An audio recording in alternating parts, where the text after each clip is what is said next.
Thinking it might be his last chance. There you go. That was funny. All right, are you ready? Are we ready in the booth? Yes. Okay. We will call to order the Grand Traverse County Board of Commissioners meeting for Wednesday, April 18th, 2018. Will please rise, and Commissioner Wheelock will lead us in the pledge. I pledge allegiance to the flag of the United States of America and to the republic for which it stands, one nation, under God, indivisible, with liberty and justice for all. Okay. Roll call, please, Bonnie. Klaus? Here. Wheelock? Yes, ma'am. Gorfulet? Here. Mayor? Here. Lathrop? Yep. Crawford? Here. And Commissioner Johnson is excused tonight. Okay. We have approval of the minutes. We have minutes of April 4th, 2018. That was a regular meeting. April 10th, 2018, our equalization meeting, and April 11th, 2018, the special meeting from last week. I move that we approve the minutes of those three meetings. Support. Moved by Commissioner Mayer, supported by Commissioner Klaus. Any discussion? All those in favor say aye. Aye. Any opposed? Thank you. Now's our chance for first public comment. Bonnie, will you read the rules, please? Any person shall be permitted to address a meeting of the Board of Commissioners which is required to be open to the public under the provision of the Michigan Open Meetings Act. Public comment shall be carried out in accordance with the following board rules and procedures. Any person wishing to address the board shall state his or her name and address. No person shall be allowed to speak more than once on the same matter, excluding time needed to answer commissioners' questions, if any. The chairperson shall control the amount of time each person shall be allowed to speak, which shall not exceed 3 minutes. The chairperson may, at his or her discretion, extend the amount of time any person is allowed to speak. Public comment will be solicited during the 2 public comment periods noted in Rule 5.4, Order of Business.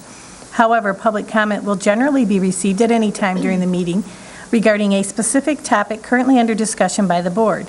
Members of the public wishing to comment should raise their hand or pass a note to the clerk in order to be recognized, and shall not address the board until called upon by the chairperson. Please be respectful and refrain from personal or political attacks. Thank you. Hello, my name is Tom Mayer. I'm a county commissioner, and I will be running again in this election. But just a side note, since I am a minor party person, I'm not in one of the 3 major parties, that I will not be on the August primary ballot, because that's the way the elections are run in the state of Michigan. I would only be on the November ballot, the final ballot. And I ask that everybody run an ethical campaign. That means a lot to me, and it's the type of image that I've tried to carry myself. No unfair shots at people, no negative campaigning if possible. I don't see any reason why you would want to talk about the opponent. You should be talking about yourself and what you can do. Thank you. Thank you very much. Anybody else for public comment? No? Okay. We will move on to the approval of the agenda. He's not here. So moved. Okay. It's so moved. Well, I have a couple changes. Oh, well, sorry. I had to consult for a second. We would like to move the prosecuting attorney's office up to before the circuit court. Mr. Cooney will be here and has to leave quickly, so we're going to, if it's okay, we're going to move the prosecuting attorneys up above the circuit court under departmental items. Also, we would like to, I believe, pull for another time the Civic Center pool roof replacement. That's okay with everyone. And adding, under old unfinished business A, we will need an ad hoc committee to hire for open positions on the Criminal Justice Coordinating Committee. There will be some openings there. We'll need an ad hoc to do that. Those are my changes. Anybody has any others? Yes, sir.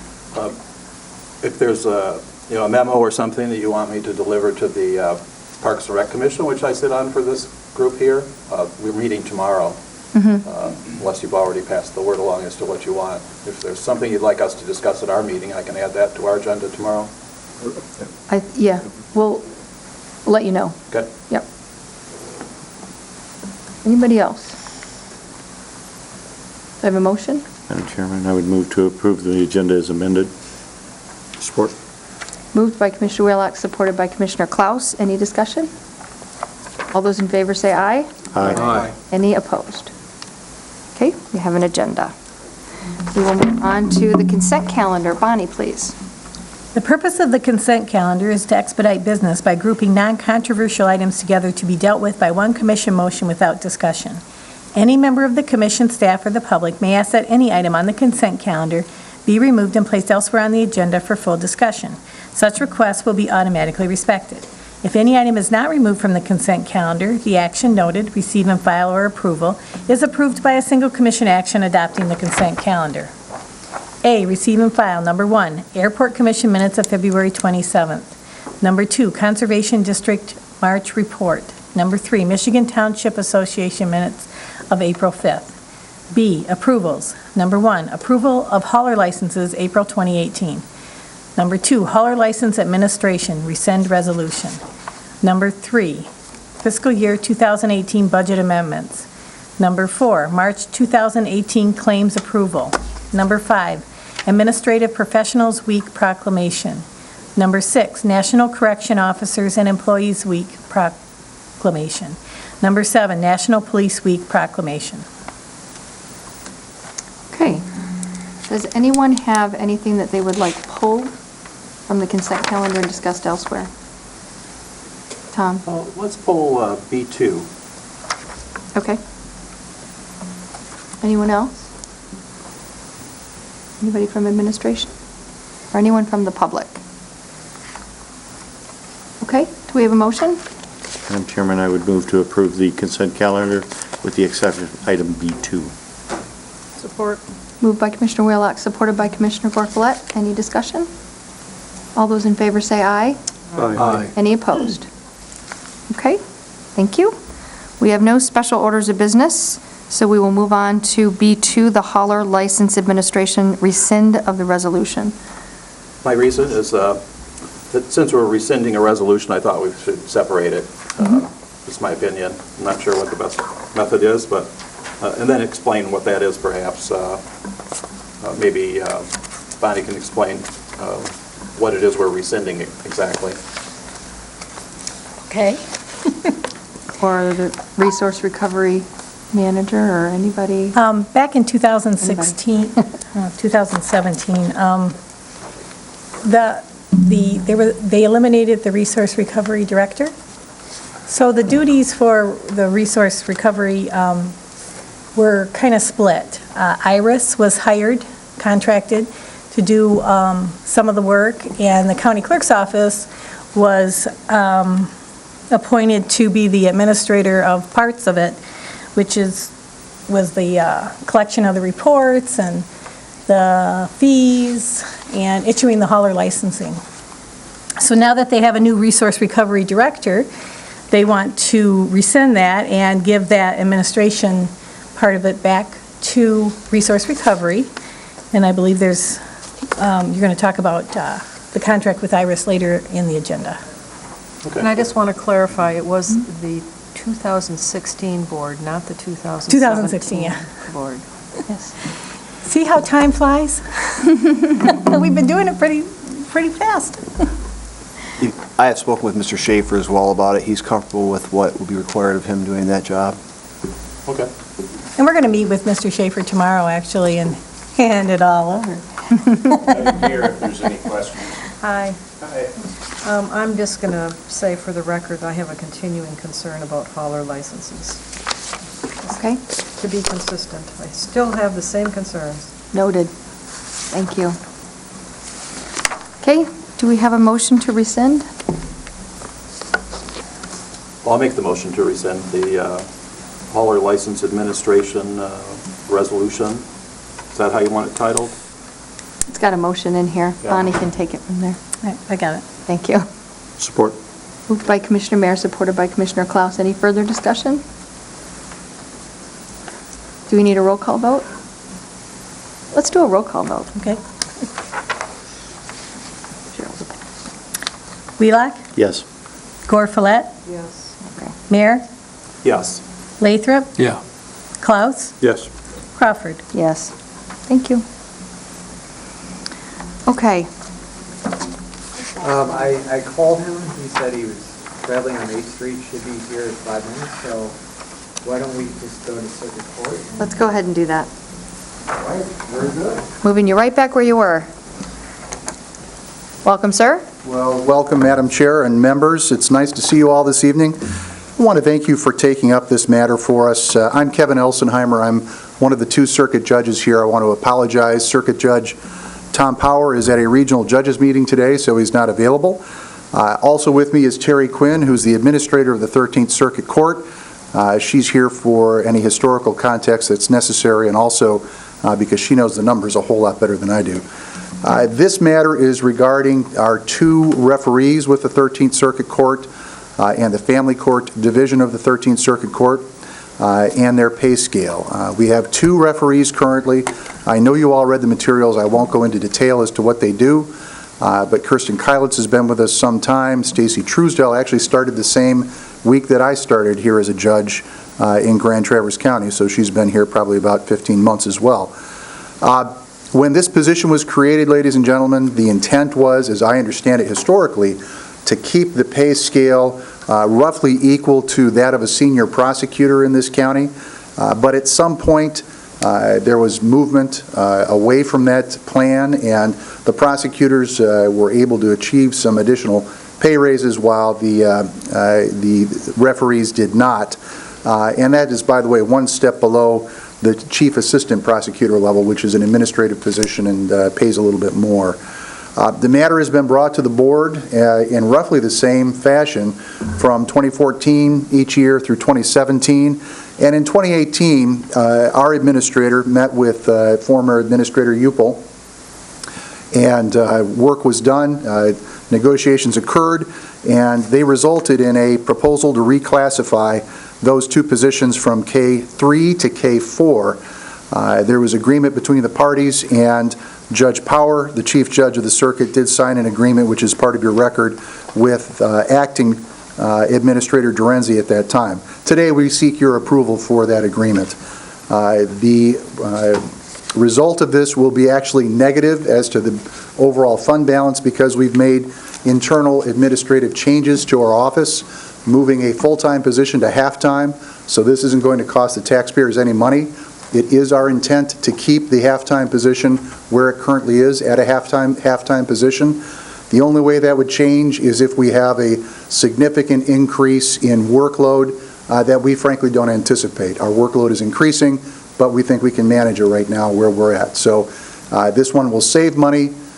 We think long-term it'll also give some benefit to people that certainly deserve it and do a really good job for this county. We ask for your support. Glad to take any questions. Okay, Cheryl? Are either of the referee positions currently in the defined benefit category? They are both defined contribution. Well, wait a minute. Is Kirsten? One. All right, thank you. So one of the 2 is a DB recipient. So we're contributing 6% of their wages into a defined benefit plan, is that correct?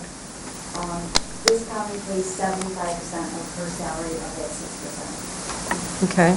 And is she required to contribute anything towards that? All of the defined benefit employees for Grand Traverse County do not contribute.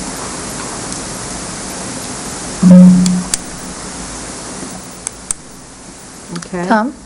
So that continues to be the case? Mm-hmm. So with the raise, we'll be contributing more, So with no contribution from the employee? over 2 years ago, we had that for the circuit court. You have to, I'm sorry, Terry, if you can, right Yeah, into the I'm microphone so sorry. people I'm can hear. hogging the microphone, Terry. There Thank you you. Judges are like that. So a little history behind the pension. 2 years ago, Circuit Court did give up their pension. So all of our new hires are defined contribution employees, but we still do have people that thankfully are still with us, and they do carry the pension. So I don't understand. You said everyone gave it up, but some still haven't? All, through the contract, all new hires now are a defined contribution. So We do- Stacy is defined contribution, Kirsten is Correct. defined benefit. Correct. Tom? So was one of your questions, are they both union? They're both union? None of our employees are union. They're all at-will, non-contract. Okay, that was a question. Because if they were, I was just going to ask when the contract was up and a question like that. So. Have you presented this to Antrim and Leelanau? No. We presented it to you first because you're 75% of our budget for the salaries. And you're the administrative county as well. You're but, a it will fiscal. go to them. Fiscal, You're our thank you. fiscal agent. That's why we came to you. Tony? You pay the bills and then bill back the other two counties. I guess I'd like to hear from the finance director as to his opinion about a net cost of this project or recommendation. Well, it is budget neutral because of the reduction in the, I'm not sure what the position is, but we did I reviewed the numbers with Terry. That change from a full-time FTE to a .5 with the associated benefits does cover the cost of this increase. For this year, we have no guarantee it will remain at a half-time. Well, I did ask the court about that, and they are, as was indicated, they are willing to, keep that as a .5 FTE going forward. So it would be budget neutral in subsequent years as well. Okay. Anybody else? I would just add that, well, I've spoken to Ms. Quinn and the judges as well, and as the judge indicated, the APA 3s in our office are paid up to $83,000, and the referees are performing a similar task as our assistant prosecutors. And I also talked to Ms. Uppel when she was here and gave her my opinion. I believe she also talked to the prosecuting attorney. I think it really comes down to just a matter of fairness, that the referees, given their jobs, given what they do, putting them in the same classification as the APA 3s, it just seemed like the fair thing to do. And I guess I would say I totally agree. I've been in front of both of them. I know how hard they work. They work really hard. My only concern is that there are about 400 other employees who also deserve raises, and I think this is about a 16% raise, and I don't think we're going to give anybody else a 16% raise. So I think we just need to keep that in mind when we're deciding how to compensate people. Okay. Anybody else? I will make the motion that we approve the resolution from Circuit Court Administration approving the new grade for the Circuit Court Administration referees. I'll support it. Okay, moved by Commissioner Crawford, supported by Commissioner Gorfulet. Any further discussion? All those in favor say aye. Aye. Aye. Any opposed? Okay. Thank you. Thank you. Thank you. Good evening, everyone. Okay, we will move on to the Prosecuting Attorney's Office. Mr. Cooney wants to tell us about Carpel and New World Systems interface.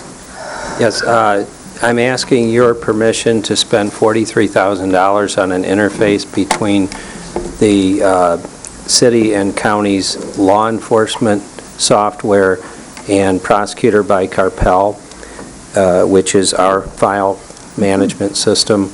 About 2 years ago, we switched from OnBase software to Carpel at a cost of about $70,000.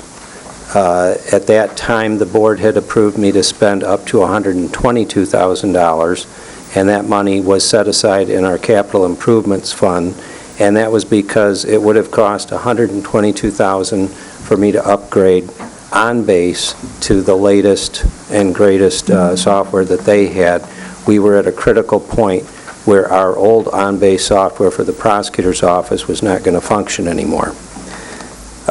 Since then, we've saved quite a bit of money in terms of licensing costs. Our licensing costs went from about $20,000 a year down to about $7,000 a year. In addition to that, we no longer use the IT department for problems that we have with Carpel. There's a helpline. It doesn't cost us any more. It's all built into our licensing fee. We also are not using the county servers for our files, which is hard to put a value on what that is, but we're definitely saving you server space. And so this seems to have been a very economical path to go down with Carpel. We have never had an interface between our law enforcement agencies and the prosecutor system. We didn't have it with OnBase, even though that was promised to us, and we were hopeful that that would happen at some point. It never did. Now we have the opportunity to do that with Tyler Technologies, which is the company that hosts New World Systems, and Carpel. It's a $43,000 deal. The cost has actually gone up, I'm going to say almost $10,000 just in the 2 years that I've waited to implement this, and there were some reasons. It took a while to get the system up and running, and then there was a lot of horsing around trying to deal with another company to build the interface that didn't work out. And so anyway, what this interface will do is currently the city police and the sheriff, which account for about 80% of our warrant requests, print out paper. They have electronic files for their reports, but they print out paper files, and they get transferred over to our office, and then we scan those reports in, and they go into our Carpel system. At the same time, there's a lot of information in those reports that has to get entered into the system, defendant names, witness names, charging information, etc. That's very time-consuming, obviously. The new system will electronically transfer the reports as well as other electronic media to our system, and it will also push the data from the law enforcement system, again, defendant and witness names, phone numbers, addresses. You can imagine all of the data entry that goes on there, and it will push it into our system so it does not have to be re-entered. This is a huge improvement over the current system that we have, and so I'm asking you to approve this request for a $43,000 interface between New World Systems and Carpel, and I'd be glad to answer any questions. Questions? Mr. Coon? Support. Moved by Commissioner Gorfulet, supported by Commissioner Wheelock. Any discussion? Well, I think there's obviously efficiencies that are going to come by not having to hand enter all this information, and whether we like to admit it or not, every time we rehandle and re-enter information, the possibility of a mistake is also made. So I think the fact that we enter it once, we take care of it, makes sense. Tom? Well, it sounds like a very good idea, and I see Ming is here from IT, and she's already given it her seal of approval, right?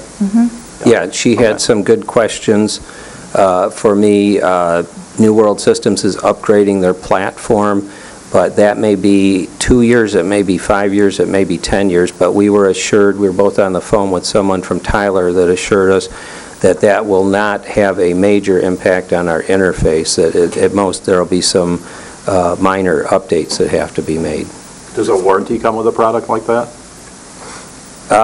With a custom interface, I don't know of any warranty other than the ordinary warranties that go along with any product that it's going to do what they say it is. Yeah, well, it sounds like a great idea. Yeah. Anybody else? All those in favor say aye. Aye. Any opposed? Okay, there you go. Thank you. Thank you. Okay, we'll move on to facilities management. We have a custodial service recommendation. Yes, in December of 2017, this board was presented a recommendation to go forward with a one-year contract with Porcelain Patrol. The administration requested an evaluation period to be allowed so we can evaluate the current cost benefit of that contract versus contracting with or hiring employees through Grand Traverse County to provide the service. You also wanted us to do a survey of department heads and departments to see if there is general satisfaction with the current contract. Those 3 items have been done. The survey reflects a general contentment with this contract, but they have concerns that maybe the contract is not being actualized to its fullest. So Mr. Berry has spent some time with Lupe and Porcelain Patrol to discuss some of those matters, and I think there's an agreement that the contract could be affected a little better for the county. The cost analysis essentially showed that there will be a savings depending on, of course, what benefits went with the employees. In the first year of that contract, if we hired all 10 employees back that we had in 2012, there will be about a $45,000 savings in the first year. Now, that's assuming full benefits. There will be step increases on that as well as the years go on, but that's difficult to determine. But this worst-case scenario in the first year would be about $45,000. Add to that the consumables that will go with that cost expands as well. So long and short of it, our recommendation is to offer Porcelain Patrol the remaining 2 years of that contract, and at the end of that 2-year contract, we again reevaluate the cost-benefit analysis between contracting the services and hiring our internal employees. Okay? Yes. Is Joe available? Joe to is. answer Yes, some he is. questions? Come on up, Joe.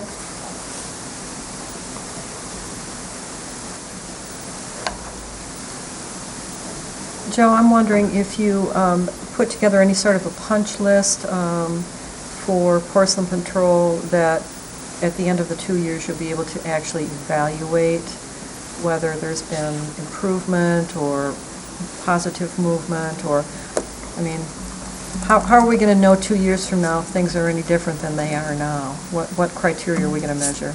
I'm in the process of putting together a punch list, but currently what I'm doing is stepping up my periodic spot checks and inspections of all of our buildings.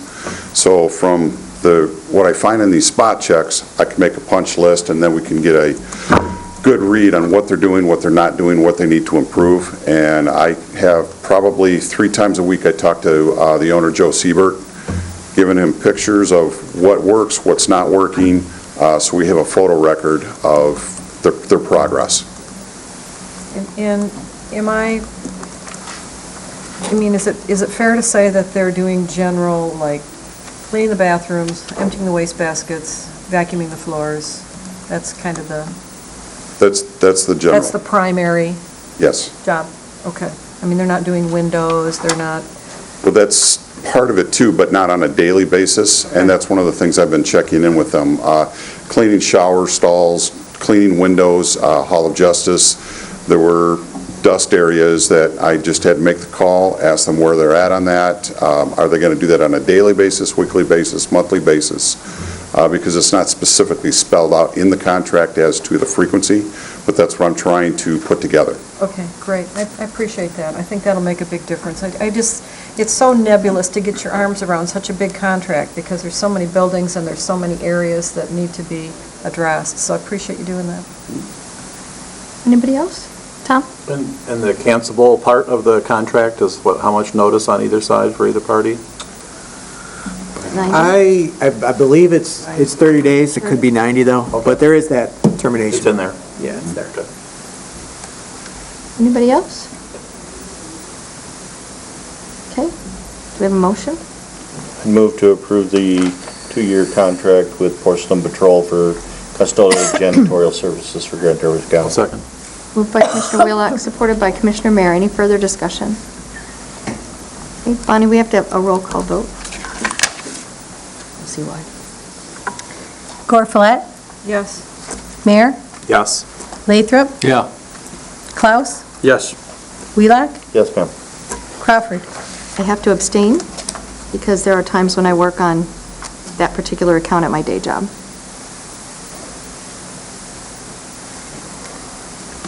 Okay, motion passes. Thank you. Down to administration.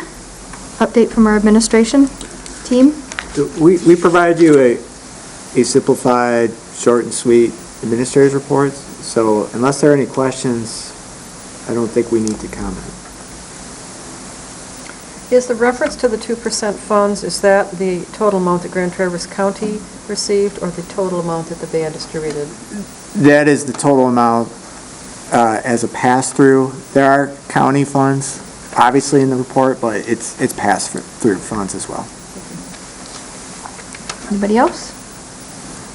Can we just highlight the fact that the new wellness initiative is coming to county employees? I think that that's noteworthy. Thank you for, I'm sure you guys had a hand in that, so thank you. Yeah, we do. We are, it's on the top of our list. Things like restarting the county communicator wellness program. That's really cool, too. It is.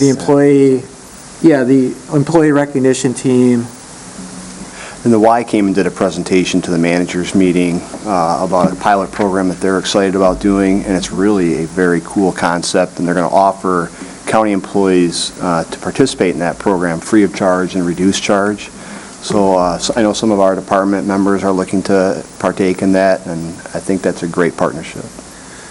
The other thing the board should know as well is that we have multiple vending machines throughout all our buildings, and we have multiple vendors, which really doesn't make sense. So we're not sure where those contracts are, where the money goes. So Sarah Adams at our office is putting together an RFP to get one vendor, and part of that is to get healthy choices. So it ties in with the wellness committee. Awesome. Well, I don't want you guys ever to give short shrift to this really positive stuff, because that's great. I'm just absolutely thrilled that you're doing stuff for the employees now, and I think this wellness stuff is really, it's really going to pay off. I mean, when people are healthier, you have lower health insurance premiums and payouts and all of that, and you have happier people. So kudos. Thank you. Thank you. I want to thank MSU Extension for kind of keeping on with this, because they have talked to me about this for a long time. And they have kept on it, and, we have this program, we have this program, we have this program. So thank you to MSU Extension for not letting us forget that you had a program that we could take advantage of. So thank you very much. Commissioner, is now a better time to talk about the meeting with Humane Society, or should we wait? Let's wait till that comes up. Very well. Yep. Yeah, where it comes, yeah, we're almost there. Okay, thank you for the update. We'll move on to resource recovery and the dissolution of the contract with IRIS. Once you approve the hiring of Mr. Schaefer, I contacted Sarah Archer from IRIS and informed her that we would like to have a meeting with her. That meeting is actually scheduled tomorrow, correct, Dave? Yes. So we presented an item to you based on the direction that this board has provided us, that we want to dissolve that contract as soon as practical with IRIS so that we can focus on transferring the responsibilities back to our own resource recovery manager. The resolution you have in front of you dissolves the contract with IRIS in the next 30 days, and we would recommend that. Okay, any questions? Chairman, I would move forward with the dissolution of the contract between IRIS and Grand Traverse County for resource recovery management.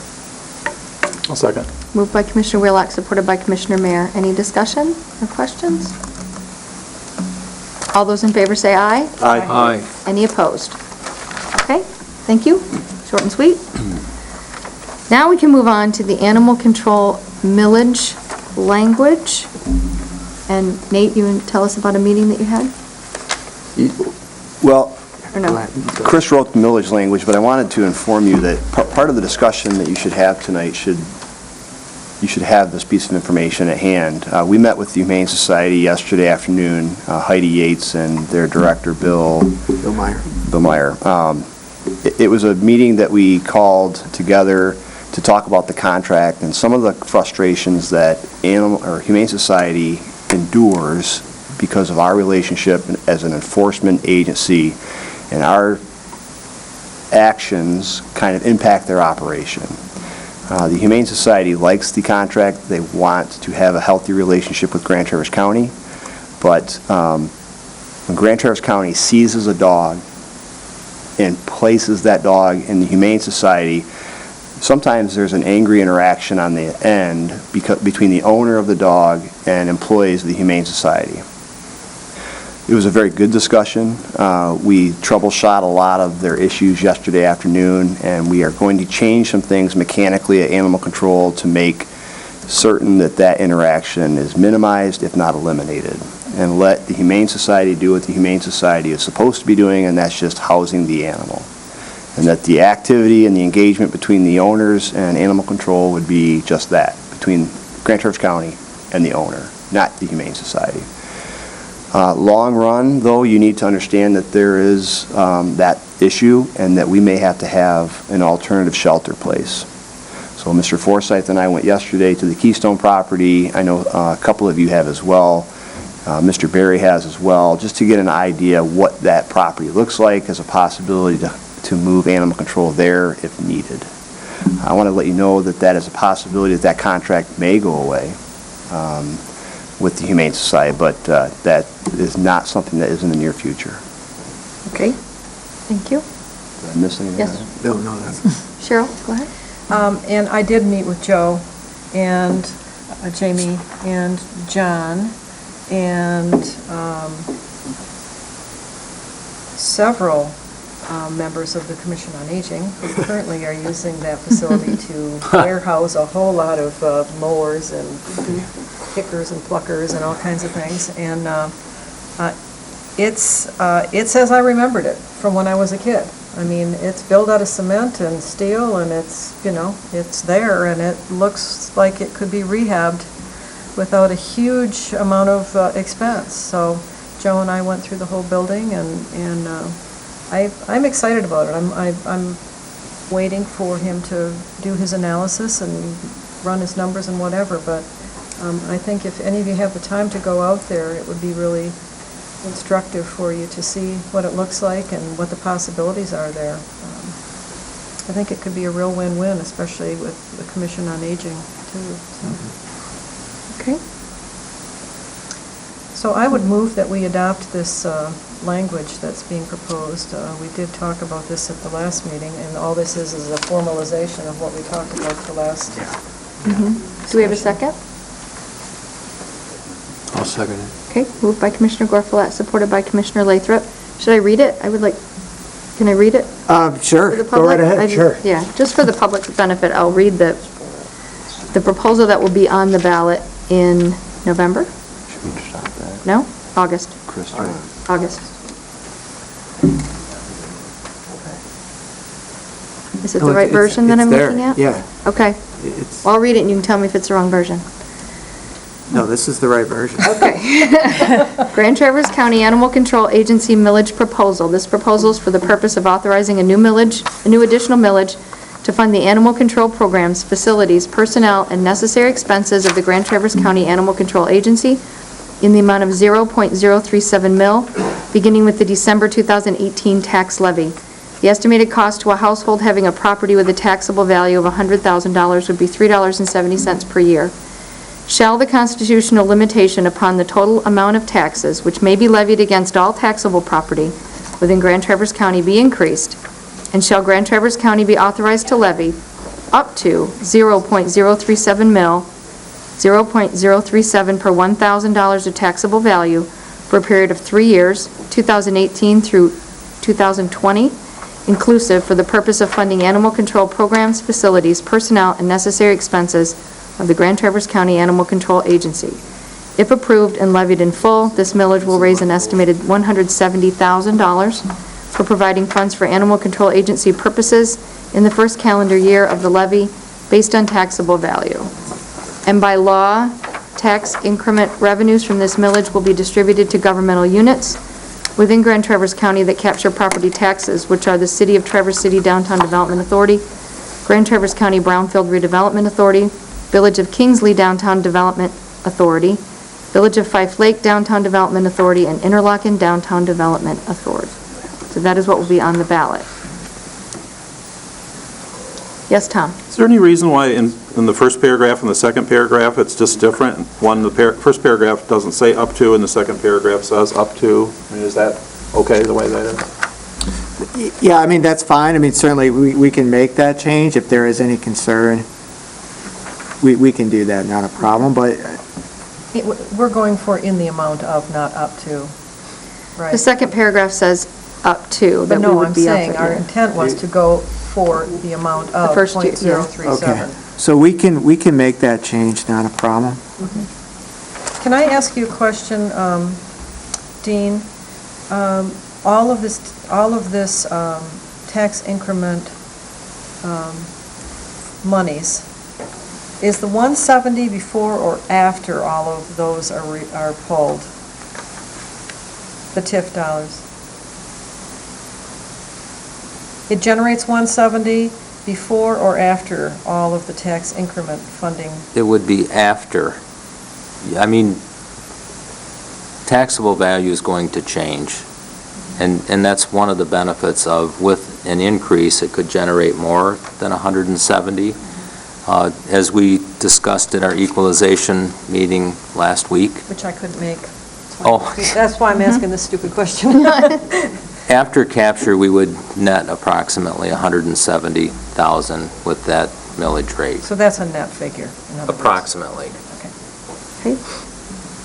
Is that a state law about the tax incremental financing part? It's state, Yes, right? that's state law. Sonny? Well, anytime we put anything on the ballot, the obvious question is, what are we prepared to do if the voters say no? We are currently funding animal control from our general fund. Are we prepared to continue to do that? Obviously, then the other question that happens when you do the millages is you get the discussion, well, you were putting in 150,000 and now you've got the extra 170,000, so why don't we get 320,000? And, I've been around long enough to know that those discussions happen every time we put millage on the ballot for anything that we do. But more importantly is, what are we prepared to do if the voters say no, they don't support this program? Are we prepared to eliminate the program, or how are we going to continue to fund it?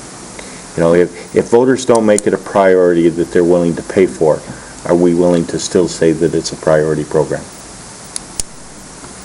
Dan? I am of the opinion that we should not do the tax our citizens, and we should pay it through our own devices. And I would be willing to, if this did not go through, to just continue that. I don't want to see it not funded. My problem is not if we fund it or not, is how we fund it. That's always been my problem. So I want to see it funded. Well, I don't Anybody think that's an issue we really have to address right now. I mean, I understand what you're saying, but. It's just and anytime I think it's an if important question to anytime we ask. put money on the ballot, Sure. we need to at least have this discussion. Sure. Okay. Anybody else? Is there any public comment on this tonight? Sometimes there is. No? All those in favor say aye. Aye. Any opposed? Okay, thank you. Okay, we'll move on to what we added under old unfinished business. We have last week, or 2 weeks ago, reaffirmed the Criminal Justice Coordinating Committee. And there will be some openings for citizens on that committee. And so we would need an ad hoc to do the interviews for that. Usually 3 commissioners. Anybody? Madam I Chairman. would say Dan should be on it because you're actually on the CJCC. I'm already pointing to that? Yes, you're the commissioner who was appointed to that originally, if you would still like to be. Okay, yeah. Yes, okay. So will you be on the ad hoc? Sure. Okay. Yeah. Madam Sonny? Chairman, I would like to volunteer in that I think it's going to be important that we coordinate between the ad hoc jail committee and the Justice Committee. Good I point. think that coordination is going to be critical. We had a little bit of a discussion with that last night, which we'll talk about here in a minute when we get to my report from last night's meeting. Okay. Who else? Anybody else like to do that? You do that, Ron? Okay, thank you. All right. If Chris Kramer is listening, there's your 3, Dan, Sonny, and Ron. Okay, and she will be in touch with you to coordinate that. Thank you very much for volunteering. Okay, now is our chance for second public comment. Anybody out there have anything to say? No? Okay, we'll pass on that. Commissioner Department reports. Sonny? Well, last night we held the first organizational meeting of the Ad hoc Jail Committee, as was directed last month by the chairman. Commissioner Mayer, Captain Ritter, and myself were appointed by the chairman to sit on this committee. I also, for the purpose of last night's meeting, invited Judge Power and the Sheriff Bensley to participate. We also had interaction, we kind of did it, whether it was right, wrong, or indifferent, but for the purpose for last night, I just thought we should do it kind of as a roundtable discussion. And we had participants from Community Mental Health were there and contributed a great deal. We had a gentleman who was there who had a bit of a specific agenda, I guess, for lack of a better term, in that he's involved in one of the lawsuits against Grand Traverse County in regard to one of the suicides in the jail. So we tried to, we tried to hear him out, but at the same time, that wasn't the purpose of our meeting last night. We wanted to talk about, first we acknowledged the deficiency that we have in the mental health issues in the jail, and we came up with trying to come up with ideas of how to make that better. As a result, Captain Ritter and I have been in contact with CMH, CCS, our current medical provider, and Dr. Conlon, who was our contract psychologist in the jail and now is working as a contractor under CCS's contract, about coming to us and trying to provide us with a myriad, if you will, of options that we can best look at. All of those options are going to come with a price tag. We can get into, what that is, but at least right now it's trying to bring people together and talk about what options we have. We have the enabling documents, which you've all heard me talk about for a long, long time, that specifically says CMH, through the creation of CMH, they are responsible for mental health services within the correctional facility of Grand Traverse County Jail. It's cut and dried, that's what it says. The problem becomes it doesn't specify about a quantity of services that are provided. Sonny, is that exclusive? What's that? Is that an exclusive? No. No. I mean, you're saying that CMH provides the services. Does that prohibit, preclude, No. forestall us No, it getting doesn't, help because from that's- any other sort? When we were having trouble a number of years ago, and what we're talking about, probably Nate and Todd can probably remember better than I will, about 5 years ago, we weren't feeling we were getting enough service. We went out and we contracted with Dr. Conlon and her group to come in and help provide additional services in jail. We in turn paid that contract. I remember it was about $75,000 that year, if my memory is correct. And then at the end of the year, I tried to get us to cut that $75,000 off the CMH payment. That didn't work, did it? That didn't work out so well, but it's still, that being said, the enabling document specifically says they will provide mental health services in our jail. There's no quantification with that. We have a probably 1980s vintage opinion from Attorney General Mike Cox that says mental health services in county jails are the responsibility of the county. So there's a contradiction there. But, my biggest point and the complaint that I've had for a long time, when Grand Traverse County entered into the enabling agreement with CMH to create that entity, we were receiving 2 people 40 hours a week, 80 hours a week's worth of service when we signed into that contract. We are now receiving 8 to 10 hours of service. Who would have assumed that when we entered into that agreement, it says that they're going to provide the service, that our services would be cut from 80 hours a week that we're getting at the time the document was signed to 8 to 10 hours of service today. And I think Carl was there last night, and I think he understands the point that, maybe we need more service in the jail. There's no question the mental health services in the jail are deficient. I'm not pointing blame at anyone. We can't expect our corrections officers and our staff to be able to adequately evaluate all of these people on a regular basis. We have a process by which, a patient or an inmate can request an assessment. We file that assessment. There's a gap between filing that assessment and when that assessment's actually done. And there's a 2-piece gap, because first is that patient already, or that inmate already a patient of community mental health? If they're already a patient, then the assessment happens and the treatment happens real easy.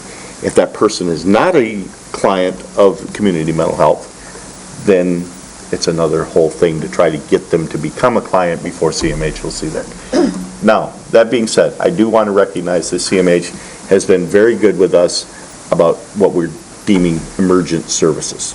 You know, they are good with that part. But we've just got a gap here in trying to take care of people, and I'm not sure what the best answer to that is. We're hoping we're going to see some real proposals at our meeting on May 15th from these three entities. We specifically went to them because those are people that we are well aware of, and they are aware of our facility.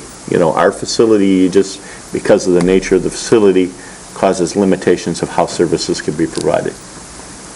So that's the next jail ad hoc committee meeting for the Next jail public ad hoc meeting will be on May 15th. At And 5:30? it will be in this chambers. Mhm. It'll be in chambers so as that we can maybe control public comment a little better and have a little bit more structure to it. Right, wrong, or indifferent, I felt last night's meeting was probably better handled as kind of a roundtable discussion, and I think that went very well. The other piece that we did last night, at my request, Captain Ritter contacted the National Institute of Corrections and asked them for a boilerplate RFP for a jail consultant. He got that, and Todd's worked on it some, and I'm working on it a little bit. We don't need to recreate the wheel. We've already done many of the pieces that would normally be done as far as, you know, assessments and trying to project what your needs are over a number of years. Much of that's been done. You know, the 2004 Blue Ribbon Committee, by 5 different methods, came out that we needed a minimum of 250 to 300 beds by 2020. We are now April of 2018, and we still have 168 beds on an ideal day, 162 on a normal day. So, you know, we've already done what the assessment. There was another needs assessment done in 2014, I believe, which probably needs to be looked at again and update whether, you know, our number is today 300 or if it's 320. But at least we've already done a lot of that. We don't have to spend a year's worth of research to that. My personal opinion is the property on Lafreniere was specifically purchased to centralize county services, and on that list of things was the Grand Traverse County Jail and Sheriff's Department. When you look at their format, they usually allow 6 to 8 months for siting the jail. I think we can expedite that because we already bought the property where the jail goes.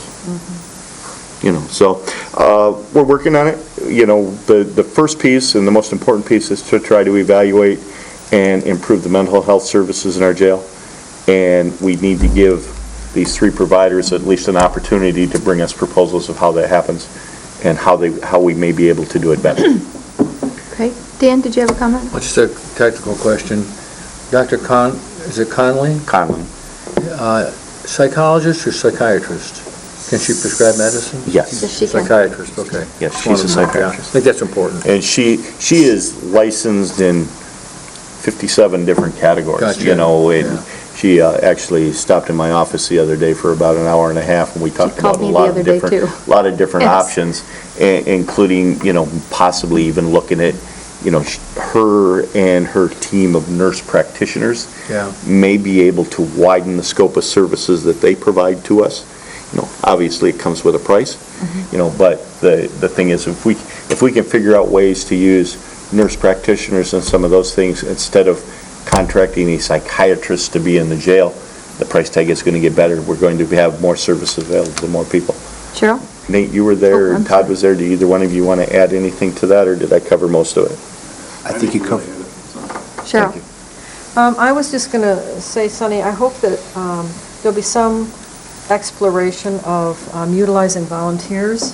And we have a community that is rich with retired people with very high skill sets.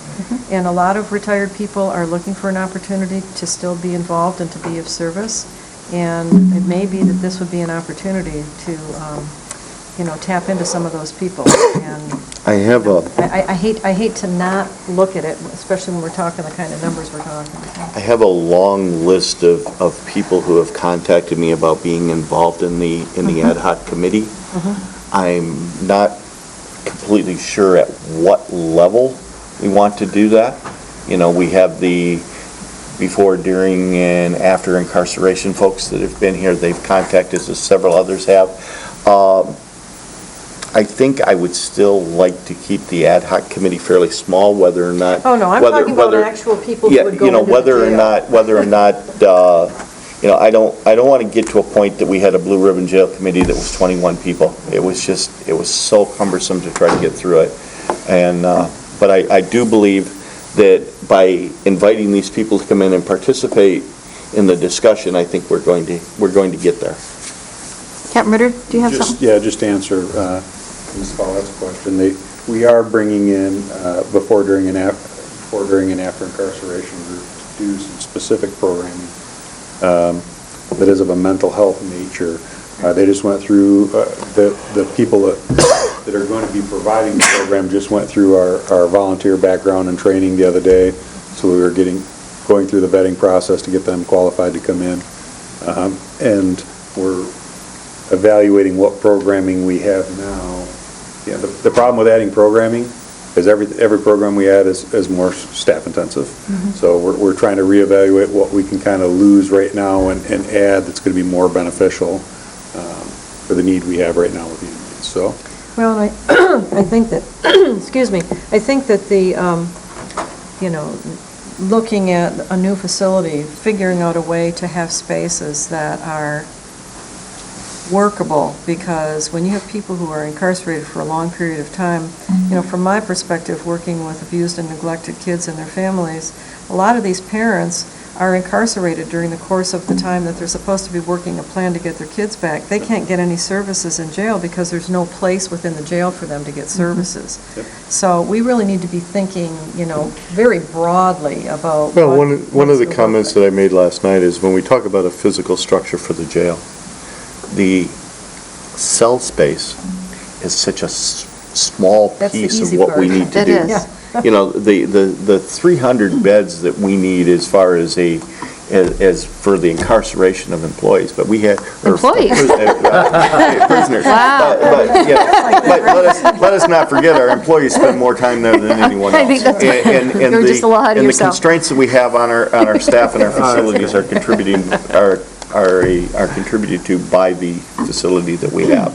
But there's all the other stuff, all of the prisoner laundries, the kitchens, the classrooms. We used to do the whole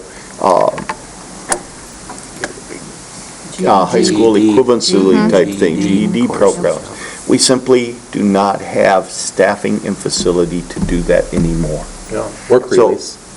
Well, work release got to a point that we had 5 prisoners in a 26-bed facility that was able to do it, and we were committing an officer there every day. So, that kind of had to go away too. Okay. Thank you. Thank you for your report. That's Yep, good. thank you. Nate, did you want to add? Nope, good, thank you. Anything else? Commission reports? Yeah. Yes. Next Wednesday, the 25th, the Regional Forensic Pathology Facility Ad Hoc Committee will be meeting for the first time. That will be here at 5:30 next Wednesday. Regional Forensic Pathology Facility. That's our Of which- moniker. And that's, Cheryl is the We're chair not calling for that. ourselves the morgue crew anymore. No. As long as I don't have to spell it, we're in good shape. Okay, thank you. Anybody else? Okay. Notices, we kind of covered that. We do have closed session. Yes. So we have closed session to discuss 2 different things. So I will make the first motion, vote, and I'll make the second one as well. Do we expect to make a decision coming out of closed session? Yes. Don't we? Yeah. Yes. Yes. On one of the matters. On one of the yes. matters, yes. Yes. So I move that we go into closed session to consult with our attorney regarding settlement in connection with the case of Williams? Jesse Williams versus Grand Traverse County Sheriff's Department, file number 17-32326-CZ, pending in the Circuit Court for the County of Grand Traverse pursuant to Section 8E of the Open Meetings Act, since discussion in an open meeting will have a detrimental financial effect on the litigating position of Grand Traverse County. We have a second? Support. Moved by Commissioner Crawford, supported by Commissioner Klaus. Any discussion? Roll call vote, please. Mayor, Yes. Lathrop, Yep. Klaus, Yes. Wheelock, Yes. Gorfulet, Yes. Crawford. Yes. And I also move that we go into closed session for a strategy and negotiation session connected with the negotiation of collective bargaining agreements with the Sheriff Department collective bargaining units pursuant to MCL 15.268C. Support. Moved by Commissioner Crawford, supported by Commissioner Klaus. Any discussion? Roll call vote, please. Lathrop, Yep. Klaus, Yes. Wheelock, Yes, ma'am. Gorfulet, Yes. Mayor, Yes. Crawford. Yes.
Get. Unless you move to open that up. I move that we come out of closed session. Support. Moved by Commissioner Crawford, supported by Commissioner Gorfulet. All those in favor say aye. Aye. Cheryl, aye. Aye. Any Sorry, I was opposed? yawning. Okay. I will make a motion to proceed with the settlement of the case of Jesse Williams versus Grand Traverse County Sheriff as recommended by council. I'll second. Moved by Commissioner Crawford, supported by Commissioner Lathrop. Any discussion? All those in favor say aye. Aye. Any opposed? Okay. That is it. With that, we are adjourned. Thank you.